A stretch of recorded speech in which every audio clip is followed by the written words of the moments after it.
चंदनपुर। इसी गांव के एक कोने में एक टूटी फूटी झोपड़ी है जो शायद आखिरी सांसें गिन रही है। ये घर है रामू का, एक गरीब किसान जिसके पास अब ना खेत बचा है, ना अनाज और ना ही जीने की कोई वजह। आज की सुबह भी रामू के लिए वही पुरानी भूख और लाचारी लेकर आई है। रामू अपनी झोपड़ी के अंदर बैठा है। उसके कपड़े फटे पुराने हैं, चेहरे पर गहरी झुर्रियां और आंखों में गड्ढे हैं। वो एक खाली मटके को उल्टा करके देखता है। खाली, ये भी खाली है, कल भी खाली था, आज भी खाली है। हे भगवान, ये कैसा इम्तिहान है। पेट की आग तो फिर भी मैं बर्दाश्त कर लूं, लेकिन अपनी पत्नी सुमित्रा की सूखी हुई आंखें अब मुझसे देखी नहीं जाती। 2 दिन हो गए, 2 दिन से हमारे गले के नीचे अन्न का एक दाना नहीं उतरा। रामू की हिम्मत जवाब दे चुकी थी। गरीबी इंसान को सिर्फ भूखा नहीं मारती, वो उसे अंदर से खोखला कर देती है। रामू एक ईमानदार किसान था, लेकिन ईमानदारी से पेट नहीं भरता। तभी उसकी पत्नी सुमित्रा अंदर आ जाती है। वो कभी सुंदर हुआ करती थी, लेकिन आज भूख ने उसे एक कंकाल जैसा बना दिया है। उसके हाथ में एक लोटा है जिसमें गंदा सा पानी है। लो, थोड़ा पानी पी लो। गांव के बाहर वाले तालाब में बस कीचड़ ही बचा है। बड़ी मुश्किल से कपड़े से छानकर ये थोड़ा सा पानी लाई हूँ, पी लो, शायद पेट को थोड़ा सुकून मिले। सुमित्रा, मुझे माफ कर दे।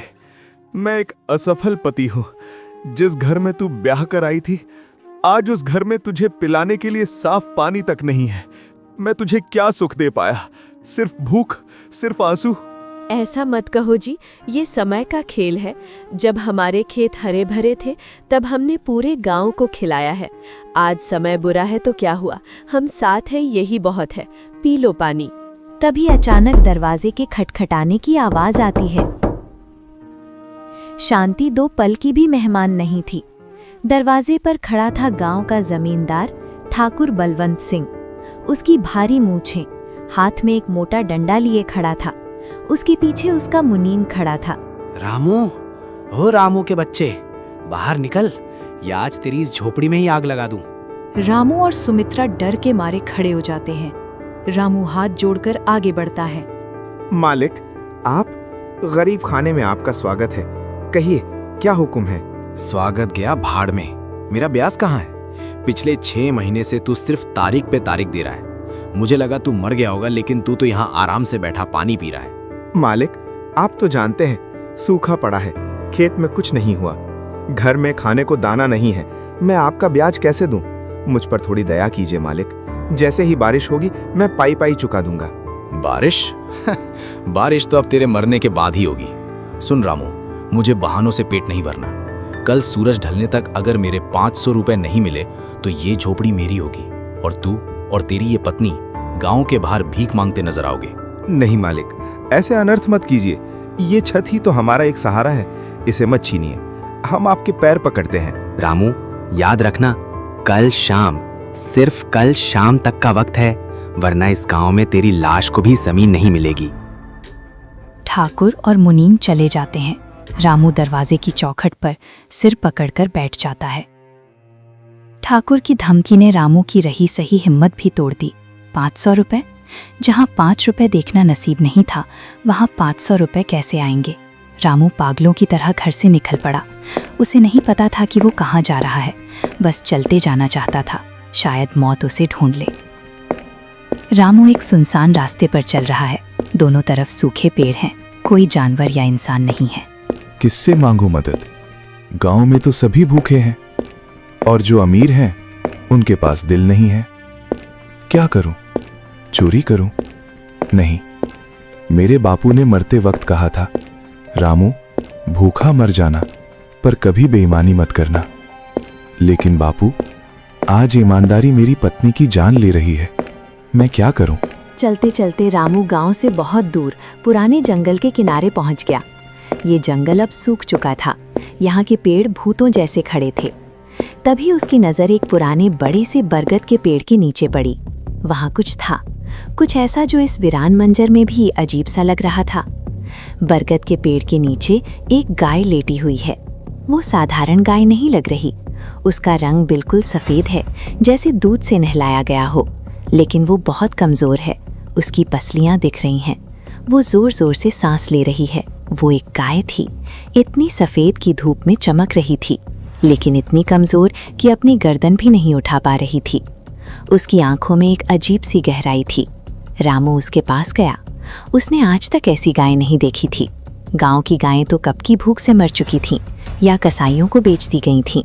ये यहाँ अकेली कहाँ से आई? हे गौ माता, तुम यहाँ इस अकेले जंगल में? तुम्हारी हालत तो मुझसे भी बदतर है। क्या तुम्हें भी किसी ने छोड़ दिया है? क्या तुम भी मेरी तरह अपनों की सताई हुई हो? गाय अपनी बड़ी बड़ी काली आंखें खोलकर रामू को देखती है। उसकी आंखों से पानी की एक बूंद गिरती है। वो रंभाने की कोशिश करती है, लेकिन आवाज नहीं निकलती। मत रो मेरी माँ, मत रो। मैं समझ सकता हूँ। भूख का दर्द मैं जानता हूँ, प्यास की तड़प मैं पहचानता हूँ। मेरे पास तुम्हें देने के लिए कुछ नहीं है। मैं खुद एक भिखारी हूँ, लेकिन मैं तुम्हें यहाँ मरने के लिए नहीं छोड़ सकता। शेर चीते तुम्हें खा जाएंगे। नहीं, ये पाप मैं नहीं कर सकता। रामू का दिल पिघल सा गया। अपनी मुसीबत भूलकर उसे उस बेजुबान जानवर की चिंता होने लगी। यही तो रामू की दौलत थी, उसका दयालु मन। चलो, मेरे साथ चलो। मेरे घर में दाना नहीं है, लेकिन एक छत है। मैं तुम्हें ठाकुर या जंगली जानवरों का निवाला नहीं बनने दूंगा। अगर मरना ही है तो हम साथ मरेंगे। शाम हो रही है। रामू गाय को धीरे धीरे लेकर अपनी झोपड़ी की ओर आ रहा है। सुमित्रा दरवाजे पर खड़ी इंतजार कर रही थी। ये क्या, तुम खाली हाथ नहीं आए, बल्कि एक और मुसीबत साथ ले आए? जी, हम खुद दाने दाने को मोहताज हैं, इस गाय को क्या खिलाएंगे? ये तो खुद मरने वाली है, इसे क्यों ले आए? सुमित्रा, चिल्ला मत। ये मुसीबत नहीं है, ये एक जान है। जंगल में पड़ी तड़प रही थी। अगर मैं इसे वहां छोड़ आता तो जानवर इसे मार देते। क्या हम इतने गिर गए हैं कि एक बेजुबान को मरने के लिए छोड़ दें? दया दिखाने के लिए पेट भरा होना चाहिए जी। कल शाम ठाकुर हमारा घर ले लेगा, हम सड़क पर होंगे, तब इस गाय को कहाँ रखोगे? अपनी छाती पर?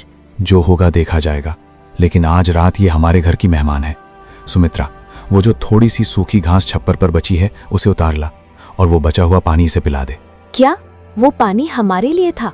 और छप्पर की घास निकाल ली तो बारिश में छत टपकेगी। बारिश नहीं होने वाली सुमित्रा, और अगर हम प्यासे मर भी गए तो क्या? कम से कम भगवान के घर जाकर ये तो कह सकेंगे कि हमने अपनी आखिरी सांस तक इंसानियत नहीं छोड़ी। जा, पानी ला। सुमित्रा अंदर जाती है। वो लोटे का बचा हुआ पानी और छत से थोड़ी सूखी घास लाती है। रामू बड़े प्यार से गाय को पानी पिलाता है। रामू और सुमित्रा ने उस रात खुद पानी की एक बूंद नहीं पी। उनका गला सूखकर कांटा हो गया था, लेकिन गाय ने जब वो पानी पिया तो उसकी आंखों में एक चमक आ गई। रामू वहीं गाय के पास जमीन पर लेट गया। सुमित्रा भी दूर कोने में सिसकते हुए सो गई। घर में मौत जैसा सन्नाटा था, लेकिन उस गाय की मौजूदगी ने अजीब सा भारीपन कम कर दिया था। गांव सो रहा था, लेकिन किस्मत जागने वाली थी। आधी रात के वक्त जब हवा भी रुक गई थी, अचानक झोपड़ी के अंदर एक नीली रोशनी चमकने लगी। ये रोशनी उस गाय के शरीर से निकल रही थी। गाय, जो शाम तक मरने की हालत में थी, अब खड़ी हो गई थी। उसके ऊपर चमक थी। उसके सींग सोने की तरह चमकने लगे थे। रोशनी इतनी तेज हुई कि रामू की आंख खुल गई। वो हड़बड़ाकर उठा। हैं? ये क्या है? क्या झोपड़ी में आग लग गई? सुमित्रा, सुमित्रा उठो। सुमित्रा भी जाग जाती है। दोनों फटी आंखों से गाय को देखते हैं। गाय अब साधारण जानवर नहीं लग रही थी। वो शांत खड़ी थी और उसके चारों ओर एक पवित्र चमक थी। जी, ये क्या हो रहा है? ये गाय, ये तो चमक रही है। क्या ये कोई भूत है या कोई माया? शांत रहो सुमित्रा, भूत ऐसी शांति नहीं लाते। देखो इसकी आंखों में कितना सुकून है। तभी एक चमत्कार हुआ। गाय ने अपना मुंह खोला, लेकिन रंभाने की आवाज नहीं आई, पर वो बोलने लगी। डरो मत रामू, डरो मत सुमित्रा। तुम बोल सकती हो? हे भगवान, क्या मैं सपना देख रहा हूँ? ये सपना नहीं है रामू, ये तुम्हारे कर्मों का फल है।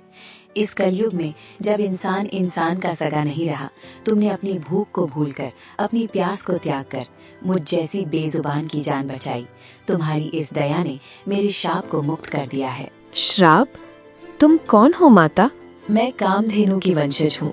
एक ऋषि के गुस्से के कारण मैं साधारण गाय बनकर इस धरती पर भटक रही थी। मुझे मुक्ति तभी मिल सकती थी जब कोई ऐसा इंसान मिले जो अपनी जान से ज्यादा मेरी जान की परवाह करे। आज तुमने वो कर दिखाया। रामू और सुमित्रा के हाथ जुड़ गए। वे जमीन पर बैठ गए। उनकी समझ में नहीं आ रहा था कि ये खुशी का पल है या डर का। उठो रामू, तुम्हारी परीक्षा समाप्त हुई। अब तुम्हारी गरीबी का अंत होगा। मेरे पास आओ और मेरे दूध को दुहो। मेरा दूध साधारण नहीं है, ये तुम्हारी किस्मत बदल देगा। लेकिन माता, आप तो इतनी कमजोर थीं और हमारे पास बर्तन भी नहीं है। उस टूटे हुए मटके को लाओ और विश्वास रखो। रामू कांपते हाथों से वो टूटा हुआ मटका लाता है और गाय के नीचे रखता है। जैसे ही वो दूध दोहने के लिए हाथ बढ़ाता है, मटका अपने आप भरने लगता है, लेकिन उसमें सफेद दूध नहीं था। रामू की आंखें फटी की फटी रह गई। मटके में जो गिर रहा था वो दूध नहीं था। जैसे ही बूंदें मटके में गिरती, वे ठोस सोने के सिक्कों में बदल जाती। छन छन छन। देखते ही देखते वो टूटा हुआ मिट्टी का मटका सोने के सिक्कों से भर गया। सुनहरी चमक से पूरी झोपड़ी किसी महल की तरह रोशन हो गई। सोना जी, ये तो सोना है। हम अमीर हो गए, हम अमीर हो गए। हे माँ, ये क्या चमत्कार है। वहीं घर के बाहर उसी समय ठाकुर आ जाता है। अरे ओ रामू, ये रोशनी कैसी है बे? और ये छन छन की आवाज कहाँ से आ रही है? दरवाजा खोल, मुझे लग रहा है तूने कहीं डाका डाला है। दरवाजे पर ठाकुर की दस्तक मौत की तरह गूंजी। अंदर रामू के पास बेशकीमती खजाना था और बाहर उसका सबसे बड़ा दुश्मन खड़ा था। अगर ठाकुर ने ये सोना देख लिया तो वो ना सिर्फ धन छीनेगा बल्कि रामू और गाय दोनों को मार डालेगा। रामू ने घबराकर गाय की ओर देखा। गाय की चमक अचानक बुझ गई। वो वापस साधारण गाय बन गई। दरवाजा टूटने ही वाला था। अब क्या होगा? ठाकुर अंदर आ रहा है। ठाकुर बलवंत सिंह अंदर कदम रखता है। उसकी नज़र सीधे सोने से भरे मटके पर पड़ती है। क्या रामू इस वरदान को बचा पाएगा या ये जादुई गाय उसके लिए नई मुसीबत बन जाएगी? ठाकुर की लालची नजरें अब रामू की किस्मत का फैसला करेंगी। ठाकुर बलवंत सिंह दरवाजे पर खड़ा है। उसकी आंखों में मटके में भरे सोने के सिक्के चमक रहे थे। रामू और सुमित्रा गाय के आगे ढाल बनकर खड़े हो जाते हैं, लेकिन उनके पैर कांप रहे हैं। ठाकुर बलवंत सिंह, जिसने अपनी पूरी जिंदगी गरीबों का खून चूसने में बिता दी थी, आज उसके सामने साक्षात कुबेर का खजाना रखा था। उसकी आंखों की पुतलियां फैल गई थीं। चेहरे पर जो क्रूरता थी वो अब एक भयानक पागलपन वाली खुशी में बदल गई थी। रामू के लिए ये सोना एक वरदान था, लेकिन ठाकुर के हाथ लगते ही ये अभिशाप बनने वाला था। सोना? असली सोना? मेरी जागीर में इतना सोना तो मेरे पूर्वजों ने भी नहीं देखा था। वाह रामू, ओ मेरे प्यारे रामू, तो तू यहाँ छुपा बैठा है ये खजाना, और मैं सोचता था कि तू भीख मांग रहा है। मालिक, ये साधारण सोना नहीं लगता। इसकी चमक देखिए, और ये गरीब किसान, इसके पास इतना धन कहाँ से आया? जरूर इसने कहीं डाका डाला है, या फिर... नहीं नहीं मालिक, मैंने कोई चोरी नहीं की। मैं तो एक चींटी भी नहीं मार सकता। डाका कैसे डालूंगा? ये तो बस भगवान की दया है हमारे दुखों का अंत करने के लिए। भगवान की दया? अरे मूर्ख, भगवान अमीरों पर दया करते हैं, तुम जैसे कीड़े मकोड़ों पर नहीं। अगर ये भगवान का है तो समझो भगवान ने मेरे लिए भेजा है, क्योंकि इस गांव का भगवान मैं हूँ। मालिक, ऐसा अनर्थ मत कीजिए। ये हमारे जीने का सहारा है। हमने 3 दिन से खाना नहीं खाया। इसे ले लेंगे तो हम मर जाएंगे। मर जाओ, तुम मेरा क्या नुकसान। वैसे भी तुम लोग धरती पर बोझ हो। मुनीम, ये मटका उठा लो, ये मेरा हुआ। रामू पर मेरा 500 का कर्ज था ना, बस समझो ब्याज समेत वसूल हो गया। न्याय की उम्मीद वहां करना बेकार था जहां ताकत ही कानून हो। मुनीम ने झपट्टा मारकर सोने से भरा मटका उठा लिया। वो भारी मटका उठाते वक्त मुनीम के हाथ कांप रहे थे, लेकिन चेहरे पर जीत की हंसी थी। रामू की आंखों के सामने उसकी किस्मत लुट रही थी और वो पत्थर की मूर्ति बना खड़ा था। ठाकुर जाने ही वाला होता है कि उसकी नज़र कोने में बंधी गाय पर पड़ती है। गाय अब बिल्कुल साधारण और बीमार लग रही है। उसका सिर झुका हुआ है। सोना मिल गया था, लेकिन ठाकुर की छठी इंद्री कह रही थी कि कुछ तो गड़बड़ है। एक टूटी हुई झोंपड़ी, एक बीमार गाय और सोने का मटका, ये मेल नहीं खा रहा था। ठाकुर गाय के पास गया। उसने अपनी छड़ी से गाय की पीठ पर हल्का सा मारा। गाय ने कोई उत्तर नहीं दिया। वो एक बेजान पत्थर की तरह खड़ी रही। ये जानवर, ये कहाँ से आया? कल तक तो तेरे घर में चूहा भी नहीं था, और आज ये गाय और ये सोना, क्या रिश्ता है इन दोनों का? रामू का दिल जोर जोर से धड़कने लगा। अगर ठाकुर को जादुई गाय के बारे में पता चल गया तो वो उसे भी ले जाएगा और शायद रामू को जान से मार देगा। मालिक, ये एक आवारा गाय है, जंगल में बीमार पड़ी थी। मैं इसे ले आया ताकि इसकी खाल बेचकर आपको कुछ पैसे दे सकूं। और ये सोना, ये मुझे जंगल में एक पुराने खंडहर के पास गड़ा हुआ मिला। कसम से मालिक, यही सच है। खाल बेचने लाया है? खैर, ये तो मरियल सी है, इसमें मांस भी नहीं है, खाल क्या खाक निकलेगी। सुन रामू, मैं ये सोना ले जा रहा हूँ, लेकिन याद रखना, अगर मुझे पता चला कि तूने गांव के मंदिर से चोरी की है या किसी यात्री को लूटा है तो तेरी खाल में उधेड़ दूंगा। मालिक चलिए, कहीं कोई और ना आ जाए, इतना सोना अकेले में संभालना ठीक नहीं। झोपड़ी खाली हो गई थी, मटका भी गया और रोशनी भी। जो सोना उनकी गरीबी मिटा सकता था, वो अब ठाकुर की तिजोरी की शोभा बढ़ाएगा। रामू ने जमीन पर पड़ा रोने लगा। धूल उड़ी। ये गुस्सा ठाकुर पर नहीं, अपनी लाचारी पर था। एक मर्द के लिए इससे बड़ी हार क्या हो सकती है कि उसकी आंखों के सामने उसकी पत्नी का अधिकार छीन लिया जाए और वो कुछ ना कर सके। सब खत्म हो गया जी, सब खत्म हो गया। भगवान ने दिया भी तो ऐसे जैसे किसी प्यासे को पानी दिखाकर फिर जमीन पर गिरा दिया हो। अब हम क्या करेंगे? कल सुबह फिर वही भूख होगी, वही प्यास होगी। शायद हमारी किस्मत में सिर्फ ठोकरें लिखी हैं सुमित्रा। मैंने झूठ बोला, मैंने उस पवित्र गौ माता के बारे में झूठ बोला कि मैं उसकी खाल बेचूंगा। मुझे माफ कर देना माँ, मुझे माफ कर देना। मैं एक कायर हूं, मैं तुम्हारी रक्षा नहीं कर पाया। वो मेरी कमाई ले गया, मेरा हक ले गया। अब मैं तुम्हें क्या खिलाऊंगा? मैं खुद ही मर क्यों नहीं गया? गाय ने रामू के आंसुओं को महसूस किया। कमरे में फिर से एक धीमी नीली रोशनी फैलने लगी। गाय ने फिर से बोलना शुरू किया। रामू, आंसू पोंछ लो, रोने का समय नहीं है। माता, आप फिर बोल रही हैं? लेकिन हमारा सब लुट गया, ठाकुर सब ले गया। उसने वही लिया जो पत्थर था। सोना चांदी ये सब पत्थर हैं। असली धन तो मैं हूँ जो अभी भी तुम्हारे पास है। लेकिन सावधान रामू, खतरा अभी टला नहीं है। ठाकुर का लालच एक गहरे कुएं की तरह है। वो घर जाकर जब उस सोने को देखेगा तो उसे और पाने की इच्छा होगी। वो सोचेगा कि जहाँ से एक मटका मिला वहाँ और भी हो सकता है। वो वापस आएगा। वापस? तो क्या वो मेरी जान ले लेगा? वो तुम्हें मारेगा नहीं, वो तुम्हें परेशान करेगा। वो जानना चाहेगा कि खजाना कहाँ है, और अगर उसे मेरे बारे में थोड़ा सा शक हो गया कि ये सोना मैंने दिया है तो वो मुझे ले जाएगा और मुझे कैद कर देगा। एक लालची इंसान की कैद में रहना मेरे लिए मौत से भी बदतर होगा। तो हम क्या करें? हम तो गरीब लोग हैं, उससे लड़ नहीं सकते। लड़ना नहीं है, बचना है। हमें ये गांव छोड़ना होगा, अभी, इसी वक्त। गांव छोड़ना? ये शब्द रामू के दिल पर हथौड़े की तरह लगा। ये गांव, ये मिट्टी, ये झोपड़ी, यही तो उसकी पूरी दुनिया थी। यहाँ उसके पूर्वजों की अस्थियां थीं, यहाँ उसका बचपन गुजरा था। एक किसान के लिए अपनी जमीन छोड़ना अपनी माँ को छोड़ने जैसा होता है। गांव छोड़ दूं? लेकिन कहाँ जाएंगे? बाहर की दुनिया में हम जैसे अनपढ़ गवारों का कौन सहारा बनेगा? जहाँ धर्म है वहाँ सहारा है। मेरे साथ चलो, मैं तुम्हें एक सुरक्षित स्थान पर ले चलूंगी। लेकिन अगर सुबह होने तक हम यहाँ रहे तो हम में से कोई नहीं बचेगा। फैसला तुम्हारा है रामू। फैसला हो चुका था। रामू और सुमित्रा अंधेरे में अपना सामान बांधकर, सामान के नाम पर उनके पास था ही क्या, 2 जोड़ी फटे कपड़े, एक पुरानी चादर और रामू के पिता की दी हुई एक लाठी, वो निकल पड़ते हैं।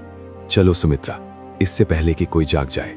चलो माँ, आज से तुम ही हमारा घर हो, तुम ही हमारा रास्ता हो। वे चोरों की तरह अपने ही गांव से निकल रहे थे। जिस रास्ते पर रामू बचपन में दौड़ता था, आज वही रास्ता उसे काट रहा था। वे खेतों के किनारे किनारे झाड़ियों में छुपते हुए गांव की सीमा की ओर बढ़े। गाय सबसे आगे चल रही थी, जैसे वो रास्ता जानती हो। उसकी चाल में अब कमजोरी नहीं, एक गजब की फुर्ती थी। उसी समय ठाकुर की हवेली में ठाकुर सोने के सिक्कों को देख रहा है। मुनीम पास खड़ा कुछ सोच रहा है। मालिक, एक बात खटक रही है। क्या बकवास है? सोना असली है मुनीम, 24 कैरेट। अब क्या खटक रहा है तुझे? मालिक, आपने ध्यान दिया? जब हम अंदर गए थे गाय एकदम मरी हुई लग रही थी, लेकिन जब हम बाहर निकल रहे थे उसकी आंखों में एक अजीब सी चमक थी। और रामू ने कहा था कि सोना जंगल के खंडहर में मिला, लेकिन इन सिक्कों पर कोई धूल मिट्टी नहीं थी। ये बिल्कुल नए, ताजे और गर्म थे, जैसे अभी अभी बने हों। आजे सिक्के? तेरा मतलब क्या है? मतलब ये मालिक कि रामू झूठ बोल रहा है। खजाना कहीं गड़ा हुआ नहीं था, खजाना पैदा किया गया है। और उस घर में रामू और उसकी पत्नी के अलावा सिर्फ एक ही चीज थी, वो गाय। गाय? तू कहना चाहता है कि वो गाय जादुई है? शास्त्रों में कामधेनु की कहानियां सुनी है मालिक। अगर वो गाय सच में जादुई है तो ये मटका भर सोना तो बस शुरुआत है। वो गाय तो सोने की खान है। हमने सोना ले लिया लेकिन खदान को वहीं छोड़ा है। पागल, तुमने मुझे पहले क्यों नहीं बताया? अगर रामू उस गाय को लेकर भाग गया तो अभी इसी वक्त मुझे वो गाय चाहिए, जिंदा या मुर्दा। सुमित्रा और गाय गांव के आखिरी छोर पर पहुंच चुके हैं। एक छोटी नदी है जिसे पार करते ही वे जंगल में सुरक्षित हो जाएंगे। गाय अचानक रुक गई, उसके कान खड़े हो गए। तभी, रुक जाओ रामू, हवा में खतरे की गंध है। इससे पहले कि रामू कुछ समझ पाता, नदी के उस पार और पीछे के खेतों से अचानक कई मशालें जल उठी। आग की लपटों ने अंधेरे को चीर दिया। ठाकुर ने उन्हें घेर लिया था। कहाँ जा रहा है मेरे दोस्त, अपनी खाल बेचने वाली गाय को लेकर? मुझे लगा था तू बेवकूफ है, लेकिन तू तो चालाक निकला। पर याद रख रामू, इस गांव से बाहर जाने का रास्ता सिर्फ मेरी इजाजत से खुलता है। मैं तुम्हें इस गाय को नहीं ले जाने दूंगा ठाकुर, चाहे मेरी जान ले लो। जान तो मैं लूंगा ही, लेकिन पहले इस गाय का चमत्कार देखूंगा। मुनीम, पकड़ लो इन्हें। गाय की आंखें गुस्से से लाल होने लगी। उसने जमीन पर अपना पैर पटका। वो गुर्राने लगी। मुनीम रामू की तरफ लपका। तभी रामू ने अपनी लाठी उठाई। नदी का किनारा आज युद्ध का मैदान बन चुका था। एक तरफ पैसों और ताकत का अहंकार था और दूसरी तरफ धर्म और लाचारी। रामू जानता था कि उसकी सूखी हुई हड्डियों में इतनी ताकत नहीं है कि वो इनका सामना कर सके, लेकिन जब बात अपनों की रक्षा की हो तो कायर भी शूरवीर बन जाता है। ओह, देखो तो सही, रामू योद्धा बन गया है। ए कालिया, जरा देखो तो इस भिखारी की लाठी में कितना दम है। ज्यादा नहीं, बस हाथ पैर तोड़ना, जान मत लेना, वरना ये गाय का राज कौन बताएगा।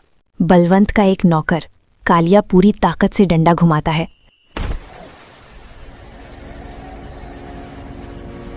गाय ये सब चुपचाप देख रही थी। क्या कोई माँ अपने बेटे को मारते हुए देख पाती है?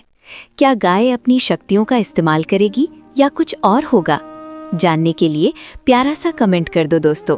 हम भाग 2 इस कहानी का जरूर लाएंगे। बस चैनल को सब्सक्राइब जरूर करना ऐसी ही मजेदार कहानियों के लिए। धन्यवाद।